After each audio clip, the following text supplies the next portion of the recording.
হাসরে যখন বিচার কাজ শুরু হবে তখন সর্বপ্রথম হিসাব নেওয়া হবে নামাজের। নামাজ হলো ভেস্তের চাবি, তা আমরা সকলেই জানি, কিন্তু জানা সত্ত্বেও আমরা নামাজ পড়ি না। প্রিয় নবী হাদিসে বলেছেন, বেনামাজিদেরকে দুনিয়াতেই 5টি শাস্তি দেওয়া হবে। বেনামাজিরা দুনিয়াতেই এই 5টি শাস্তি না পাওয়া পর্যন্ত মৃত্যুবরণ করবে না। মৃত্যুর আগে তাদের এই শাস্তি ভোগ করতে হবে। প্রিয় নবীর এই হাদিসটি অবশ্যই শেয়ার করে দিবেন। প্রিয় নবীর হাদিস জেনে যে ব্যক্তি অন্যের কাছে শেয়ার করলো না, তাকে প্রিয় নবী উম্মত বলে পরিচয় দিবে না।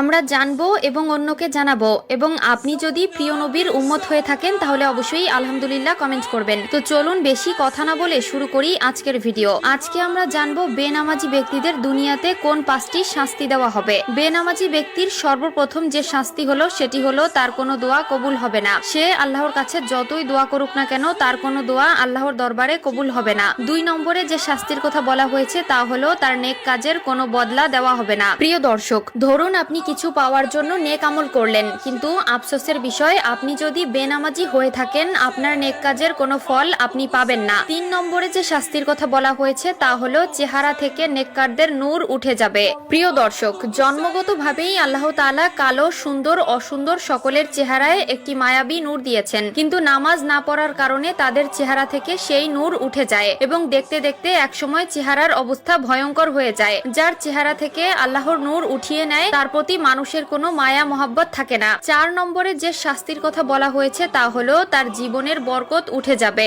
আয় রোজগারে বরকত থাকবে না, ব্যবসা বাণিজ্যে কোনো সাফল্য পাবে না, সংসার জীবনে একটার পর একটা অশান্তি লেগেই থাকবে।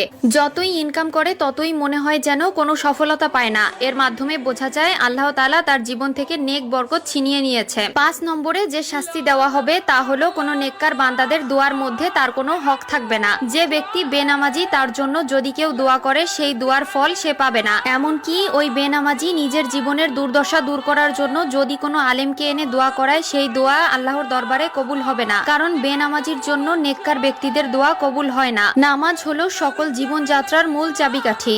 আপনি নামাজ পড়লে আপনার জীবনের সকল সমস্যার সমাধান পাবেন। আপনি নামাজ পড়লে আপনার জীবনের সকল বাধা বিপত্তি কেটে যাবে। এমনকি আল্লাহর রহমতে আপনার জীবনটা খুব সুন্দরভাবে কাটিয়ে দিতে পারবেন। আল্লাহ আমাদের সবাইকে 5 ওয়াক্ত নামাজ পড়ার তৌফিক দিক, আমিন।